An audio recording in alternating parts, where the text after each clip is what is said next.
Welcome to Open Source Sustainability. I'm Alex Lassiter, CEO of Green Places. On this show, I talk with sustainability leaders to learn how companies are adapting their business models to be in line with sustainability goals. We believe sustainability has to be open source to be successful, and these leaders have offered us a glimpse inside their strategies in the hopes that we can all move forward together. We are fascinated by some of the unique challenges these sustainability leaders face and are excited to dive deeper. In this episode, we speak with Paull Young, Sustainability Strategy Manager at Meta. Meta is the parent company of Facebook, Instagram, and WhatsApp, and is pioneering the combination of social media and virtual augmented reality with the metaverse. With many people using these products, they're in a unique position to pioneer sustainability with the world watching. Meta envisions a transition to the zero-carbon economy that will create a healthier planet for all, and as Sustainability Strategy Manager, Paull connects with partners in the climate and sustainability sectors to advise on their sustainability operations, renewable energy projects, and their new climate product team. Let's get into it. Hey, Paull, how are you? Welcome to the Open Source Sustainability Podcast. Thanks for having me. Stoked. Always happy to talk climate. Happy to be here.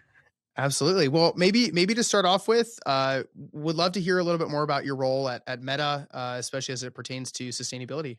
Yeah. So I work for Meta's sustainability team. Our sustainability team actually sits in our infrastructure organization. So the organization that builds data centers all around the world and keeps Facebook working, and a lot of renewable energy projects as well, as we'll get into. My role is to work with partners, to work with the kind of broad climate and sustainability industry, to connect with experts, both to help us with our sustainability operations, but also to help our new climate product team to develop products that people can use that can help climate change overall. That's probably the best way to describe my role. Yeah, I mean, the main question here is what is Meta is a lot. Like there's so many different facets to this business. What does sustainability mean to Meta? Like, where does the bounds stop there? Like, what's all encompassed in that? Yeah, sustainability at Meta is really for us, first and foremost, about our operations. How do we run our business in the most sustainable fashion? But also, how can we support communities and how can we help have a large positive impact on the world? Operations, though, is most important, I think, for any business. And I think when you think about how a business is thinking about sustainability, what goals is the business setting, what goals is the business setting, and talking about publicly what's in the sustainability report. You can see a lot of this in detail on our sustainability website, sustainability.fb.com. But a few of our most important goals and targets, we have a goal to be net zero across our value chain by 2030. Mm-hmm. So scope 1, 2, and 3, aligned with the Science Based Targets Initiative. So focused first and foremost on reduction of emissions. So it's a big goal. 2030 is, mm-hmm. I think, relatively quite early. I was reading the other day, I think only 2.8% of the Fortune 500 have a net zero by 2040 commitment. So honestly, it's the most important thing. And I think a great question for people is does your business have a net zero target? Because that's the most important thing your business can do. Secondly, we have a commitment to use 100% renewable energy. We've been using 100% renewable energy for some time. This really helps us. We've already reached net zero across scope 1 and 2, and it's predominantly from using 100% renewable energy. And this is a very large scale. I think we're probably one of the largest purchasers of renewable energy in the world. I think every year it changes a little bit, but at the end of 2021, we had contracts in place for more than 7,500 megawatts of solar and wind energy. Wow. 4,900 megawatts of that operating now, which is enough to power 3.6 million US homes. And wow. Yeah, there's a lot of Americans. I'm Australian. There's not a lot of Australians. Like 3.6 million homes is a lot. Yeah. But yeah, 100% renewable energy. And we have a big commitment there. And a lot of what we do is frequently we're working to build solar projects, wind projects that both service our operations, but also the local community where they are. And then finally, this is a newer target that we announced last year that I think is really cool because I have a water background, but we have a goal to become water positive by 2030. So we want to be restoring more water than we're using to run our business. So we think the water goal is also really important. So that's probably our most important targets that really show what sustainability means for us. So as a technology company, as a company that's building, I mean, I know you do more than just like software and tools like that. These are some pretty big goals. Like, why is this a part of what y'all do? Like, why does this even matter to Meta in the first place? You're a huge company, but you're not the biggest emitter of carbon on the planet. So Why is True. this something that y'all have taken some leadership in at this point? Yeah, I think go back to our mission. Our mission is to give people the power to build community and bring the world closer together. So really, we serve everyone on the planet, ideally, everyone with a smartphone. So communities can't exist in a world where the climate's change. So I think that simply aligns with our mission. But then also, if you look at every level, people care about this, our users care about this. We always try to serve our users globally. Our employees care about this. At every level, this is very important to people. We serve people, so therefore we care. So one of the things that I find fascinating about this is you're an enormous organization, and obviously this is something that you have a background in, and I know you have a great team behind you of people that think and are knowledgeable and just work like wholly in sustainability. But the vast majority of team members across the world, this isn't their core job. So how do you take these pretty complex topics, these extremely, I think, ambitious goals, and then get that out to everybody? Like, is this something that if I'm an engineer at Meta that I think about? Like, is it somebody, if I'm a salesperson selling ads on Instagram or whatever it might be, like, is this, like, how is it disseminated through the culture? I guess that's one of my questions is, how does this move from like a kind of a big corporate initiative you can put up on a slide somewhere to something that your employees are living and breathing? People around the business. So it's interesting. So always these things, you start with data. You start with where's data, where's the footprint. A lot of our footprint sits with our data centers and sits with our core operations. So that's why our sustainability team sits with our core operations team. We spend a lot of time there. So the folks that are closest to the impact are spending the most time, and they're the closest. However, we have tens of thousands of employees all around the world, as you mentioned. So we do a lot of work internally to help people understand, get trained on this, and frankly, feel inspired. So we have one person on my team who leads this all for the company. And so she does a whole bunch of activities ranging from education, internal events. We have Green Act groups that are really quite active. We're also starting to do some early pilots of training. So more formal training on all the pieces, because against a net zero target, every single human can have real impact. Like no matter what your role is, even before your role, how you get to the office, how much you're traveling for business, and can you take a train instead of a plane in many cases. We serve food in most of our offices. So what's your food choice? So there's some like key pieces there that do hit our scope 3. And then there's the piece of, we envision a world where we're kind of already there, but we're trying to formalize it much more, where across the whole business, there's going to be people extremely oriented towards having a positive climate impact. And how can they, in their role, if you're an engineer on some certain product that might be like very specific to a corner of Instagram or something, how can you have a climate impact? So we're trying to help find those people, educate them, have them understand what a scope 3 target is and what measurements really matter. I had something of a personal journey on this front. I've been at Meta for 9 years. The sustainability team only 2.5. My background is social impact, so I've always kind of, had this like use the internet to help the world has been kind of the core of my career. But I worked on our media partnerships team for many years, launching projects for Instagram. And in my spare time, I took climate reality leader training and started to get really educated. I started reading books like crazy. But through connecting with our sustainability team when I didn't work on it, I was able to do a whole bunch of internal work and projects and know it aligned. And so often when we're thinking about how do we educate tens of thousands of employees, I work very closely with that person who leads it, because I have this personal piece of like, I was outside of the org's biggest fan internally, and trying to find out a way to be useful in a way that made an impact, and needed help to get there. So so there's pieces there, but we got a lot to do. And I envision a world where like one day everyone will be like gold on it and working on it. That's kind of my personal, where I think we're going to get to. Well, I think that's really cool. One of my favorite organizations when it comes to this is Unilever. And I think a lot about how you take something like a big corporate goal and you make it part of like the culture of what it means to be there. And I think for me, at least, a lot of this comes to education. I feel like I don't have to convince a lot of our employees. We work in the tech industry, and obviously I'm a sustainability company, so a lot of our employees care about this anyway. But I think a lot of people do want to learn about this stuff. And I just feel like a really great corporate sustainability team understands that people are on all different sides of the journey, and they can give them resources to learn. And then a lot of them will. And maybe one day, like you, they jump over and they do this full time, or it just becomes part of a way that they can better manage their life. Which I think is just such a great opportunity for technology to me to be able to do so. So y'all have some really big goals, and obviously you've been very public about those things, which I think is great. What are some things that people would be surprised to hear about when it comes to sustainability at Meta? Like, is there something that you wish like your employees or your customers knew that they probably didn't? Yeah, so I find this interesting. So for me, we are such a big business, we're a very large organization. There's so many people doing so many interesting things that, you can like go into some like AI tech talk and listen to someone who's got a doctorate who's talking about stuff that I'm non-technical. It blows my head off.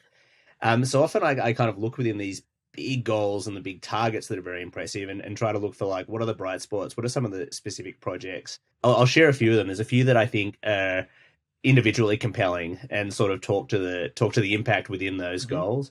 One around renewable energy. So, we fund renewable energy projects all around the world. You can go on our sustainability website. You can see a map of where they all are and what they are. But one of the things, I'm an Aussie, proud Aussie, and an APAC boy, so I'm always interested in the APAC region because it's home.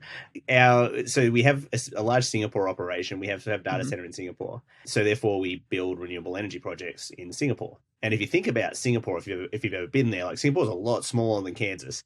You're not going to have tremendous wind farms everywhere on a broad landscape. When you're looking at a plane window, you don't have a lot of room. So in Singapore, we both helped like rooftop solar wind up on about 1,200 homes, but we also helped fund and create a floating solar farm. Wow. And like I've seen images of it, and it's like it feels to me like I'm just so glad that technology is like not an idea, but exists and is being used at scale. And so I find that there's such a cool example of what this 7,500 megawatts, such a huge number. Like, what does that even mean? I can't picture 3.6 million homes, but a floating solar farm, powering data centers and other things in Singapore with renewable energy is great. So that's one. On the waterfront, so when we think about being water positive across our operations, I was talking to our lead of water partnerships the other day, and she's brilliant. And I used to work for a nonprofit called Charity Water, so I'm so interested. Waters, and my family had a farm in Australia, my grandparents, so every farmer in the world cares a lot about water. We're doing things like river restorations and more, understandable ecological projects. But some of the water projects that our partnerships lead's most excited about at the moment are where we're working with farmers in areas where we operate to help them upgrade their irrigation and basically have better technology that uses much less water.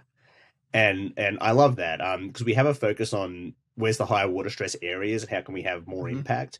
And those things can make a real impact. I think about my grandparents, and there's the two of them running a farm. It's a bit of a different model in America. Often it's more of a business, but it would have been really hard for us to have upgraded all our irrigation, and to be able to do that and have that impact and use less water is powerful.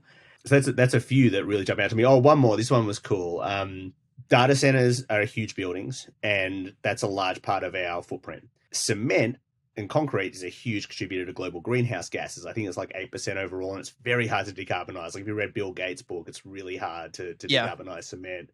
That's one of like the core pieces that has to get fixed, right? That's like one of the core tenets of like, we have to solve the cement problem. Yeah. That's right. And we want to build things. And so it's hard. Yeah. So and we're good at data. We're good at AI. We did a partnership with researchers at the University of Illinois to develop an AI model to optimize concrete mixtures, to optimize both for sustainability and strength.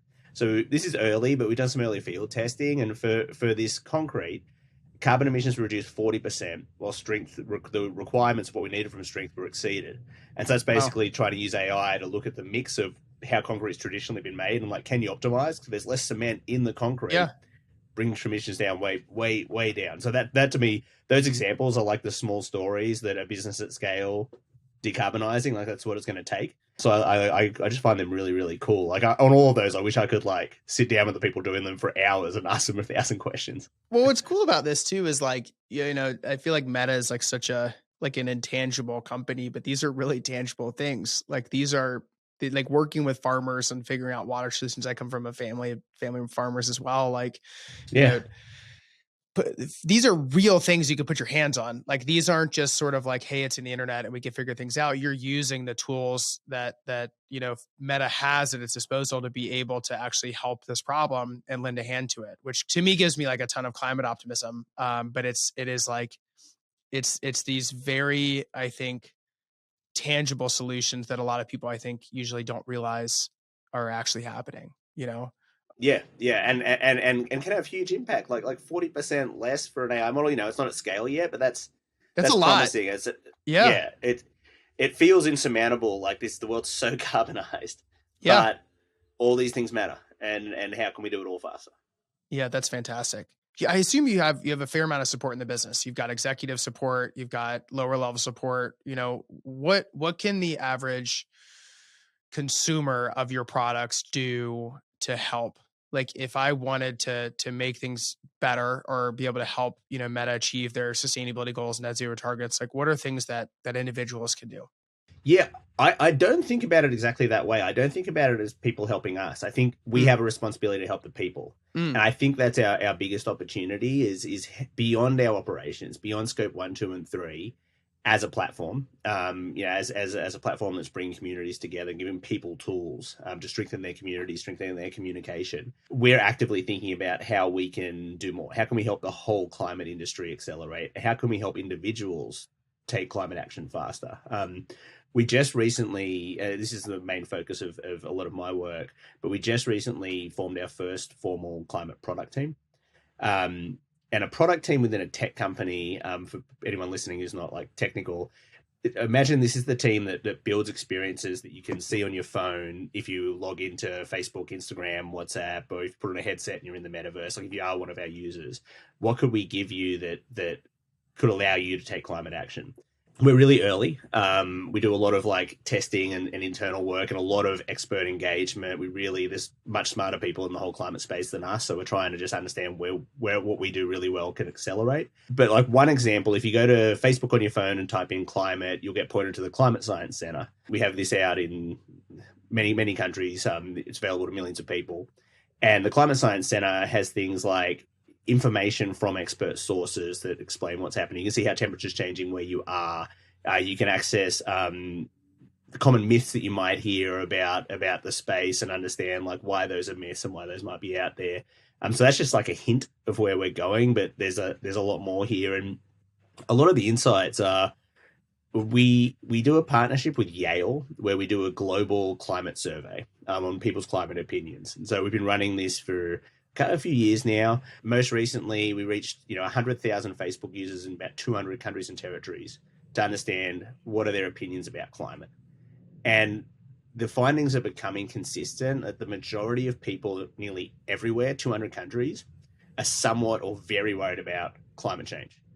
9 in 10 in Central and South America, like, people see this as a threat.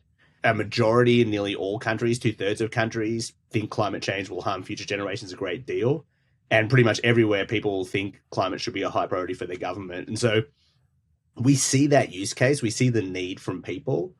We want to serve people. We want to serve their communities. I think, how can we pull this together and help individuals take the actions they want to do to help on climate? Broadly, speaking on the tech industry, next 10 or 15 years, how do you think the tech industry will be shaped or be shaping, the discussion around climate? Like, what does this look like in 10 or 15 years from now? Like, is this a part of everyone's, toolkit? Is it something Yeah, that tech plays a big role in? Like, yeah. what do you think it looks like?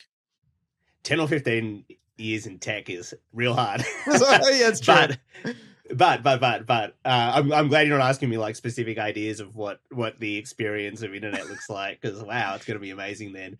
Um, I'm excited. I'm an optimist at my core. I'm very excited about tech's potential here. My whole career has been focused on tech for positive social change, because all society needs to move extremely fast to decarbonize the world. We have to do it together, and technology is the path, I believe, that will get us there. I think you already see a lot of the larger tech companies have like solid climate commitments, solid net zero targets, like pretty solid teams, and from an operations standpoint, so moving really fast towards where we all need to be. But I honestly think it's this layer of like help every individual have as much positive climate action impact as possible. That's what we're hoping to do with our climate products, but I think everyone's trying to do it. I admire what Google's been doing Hmm. with their suite of tools. Like, you jump in your car and Google Maps puts you on an eco route that's the same time. Like, why not? Like, that's a no brainer. So Google Flights have a cool tool now where you can see the carbon emitted by different flights. We went to Australia for the first time since the COVID lockdown. The first time my daughter went to meet all her extended family. And that's like, it's a big flight. And so I was thinking about the carbon emissions. And through Google's tool, I learned that flying through Fiji was significantly like something like 27% less carbon than if Really? I flew Why? direct, which I thought takeoff and landing would. I think because apparently Fiji Air, I guess, has like must have a really modern plane that's really efficient. Yeah. So we literally went to Fiji Wow. and had a lovely 4 day time and used 27% less carbon to have like a nice That's a stopover. total win. That I I didn't never would realize it. have That's thought about crazy. it. So I It was guess it was even slightly cheaper. So yeah, like it what a must be great the like just make yeah, I think it was because it was a optimized plane versus the longer yeah. ones. Like it's a 14-hour flight from LA, so it's like this Yeah. you accrue more benefit from efficiency. But I think those examples, and I just think about, can every business do that? In LA, anytime I use an Uber, I use Uber Green or Uber Comfort. I frequently get a Tesla, and it's like a better experience. I wish it was the default, but I think that those businesses will work towards it. So I think I envision a decarbonized world soon. Yeah. Hopefully for my kids and for all of us. I think tech may be able to just speed everything. Yeah. Hopefully, as long as we get really close with the experts and both really close with the experts and really close for measurable impact on carbon, and don't just do things that like seem great but don't move the needle, but get really good at holding ourselves accountable for what really matters. And secondly, build experiences that people want, because that's always the hard thing as well. You can't just like hope. You have to find value for people and provide value for them in an experience. That's great. Well, and as a fellow optimist on this, I think one of the messages that I think is so important here that I don't think is like heard enough is being more sustainable, decarbonizing doesn't necessarily mean a worse experience. I think a lot of No, people have this view sometimes that doing better for the world, that means a trade-off of some capacity. If you're a business, it means, less profit. If it's a individual, it may not the comfort that you have, but that experience in Uber Green, like the ability to be able to stop Fiji, all that type of stuff. Like there are ways to be able to do this in a way that's smarter. There's a way that the future looks a lot brighter. And there's certainly a way to be able to participate in this stuff in a way that's an additive experience, which I think is a big shift, you future know? generations are going to look at us like we're crazy because we dug up rocks and burned them for so long, especially now when we have different solutions. Like I even think about like air quality, and the impacts of air quality from when you decarbonize. Like we often have quite bad air quality in LA. I keep a pretty close eye on it, and there's cars everywhere. And the fact that they're not all EVs is Yeah. wild to me. And when we are, and the air quality is massively measurably improved, like our kids' generation are going to look at us and be like, "You used to breathe air that bad," and just think it was normal, and you didn't have to. And other things too. And that's beyond even the climate impact. Yeah, I was in London recently, and they've done a really great job of putting EV bikes throughout the city. And so the city itself Yeah, is great. really, I mean, Love a bike share. the most remarkable thing that I saw was the EV charging infrastructure in London looks like it's been there for 50 years. Like it's not the big fancy stuff that we have here that you see where it's like this supercharger type thing. It's literally like just like, you know, marked off on the street on a side kind of street somewhere, and it's coming out of like a telephone pole, and it's like super, like it just looks like it's been there forever. And one of the things that my wife and I noticed was how quiet the city was. It Mm. was I wouldn't have remarkable thought of that. walking through. Yeah. Yeah, it was remarkable walking through town, and it was quiet. And it was because we noticed that about half of every vehicle that we saw was EV. And I was like, I just completely didn't even think about it, but it was a totally different trip. And that type of stuff is exciting. I think, Similarly, eat a plant-rich diet, you're going to feel great. Like if you just yeah, did that for health reasons, you're going to feel phenomenal. Here's all these pieces. We're a one car two e-bike family, yep, and gosh, I love the e-bike. It's such a great way So to get fun. around it. And this is even in LA when we have like terrible bike infrastructure, but I can get lots of places. I ride a beach park on my e-bike places, and it'll take the same time as driving my car, and it's phenomenal. I Um, scooter to work now, and it's my favorite thing to do in the morning. Like it is like, it's the best part of my day is waking up and I walk basically to a daycare. And then from there, I scooter the rest of the way, and it's fantastic. and so this is the thing, like, how can we have these experiences that are clearly better and better for the planet that we need them to be? How can we just speed them as quickly as possible? Like, how can we give everyone that experience and understanding other people? Because until you talk to a human and like hear about that, or in you're influenced by it until you see it a lot, like those make a difference. So I think for us, like for Meta, that's a lot of what we're thinking about is ways to just make it easy for people to find the options they want that are more sustainable. And I think all of tech has a role to play in that, and can amplify these like positive climate solutions that are great for people. Yeah, I totally agree. Was there anything that I missed that I should have asked that I didn't from your side? No, I think you covered it. There's like so much territory, but no, I don't think I missed anything that I wanted to particularly call out. We're still at the point where so much of what we're building is kind of in the test to like Meta. It's always like build it, test it, like really get it right for people. Yeah. And when it fits, scale. And Yep. so we're at the early steps. Like I can't wait for the day where I'd be like, the whole conversation, I'd be like, pull up Instagram, press this button, check this thing out. Have you seen this? Are you in a group about this? Have you been to this metaverse experience? Like, it's phenomenal. And we're still early, but moving fast. That's a remarkable difference than being in a startup software company, because it's the opposite. It's like, I think this works. Let's put it out there, and hopefully it doesn't completely collapse the system, and then we'll try it again. So yeah, exactly. Well, cool. Well, thank you so much for joining today. Really, really appreciate it. I know you got a thank ton you. going on. Congratulations on the upcoming baby, and Thank you. keep up all the good No, work. great to be here. Really fun. Appreciative of the opportunity just to come in and chat about what we're trying to do. And I love what you guys are doing. Big believer. I'm happy to support in any way. Like the need's so there. Like I'm just seeing it again and again. Every time I'm talking to client people now, like people can't work it out fast, and so I think you guys are in a great place. So just wishing you success and scale, because we all need it. Thanks, man. I really appreciate it. Thank you to Paull for joining us, and thank you for listening. If you like this show, please be sure to leave us a review and follow this podcast wherever you like to listen so you don't miss an episode.